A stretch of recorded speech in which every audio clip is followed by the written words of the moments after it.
Simulia block मार्कोण स्थित रघुनारायण high school वार्षिक क्रीड़ा और सांस्कृतिक कार्यक्रम विजु पट्टनायक मिनी स्टाडियम रे अनुष्ठित हो जाइछि। मुख्य अतिथि भाव में सिमुलिया विधायक पद्मलोचन पंडा और मुख्य वक्ता भाव जिला अधिकारी डॉक्टर बसंत कुमार नायक जोगदे जगन्नाथ प्रतिमूर्ति रे दीप प्रज्वलन कर कार्यक्रम को उद्घाटन करते।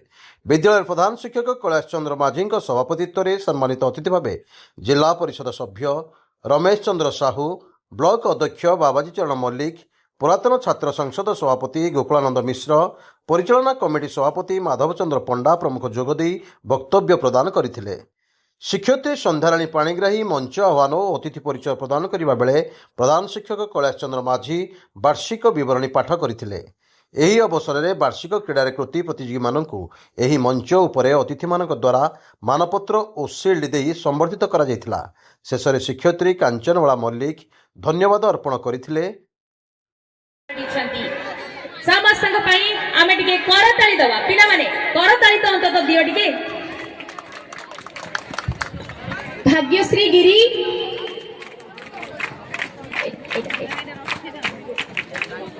तुषार माझी,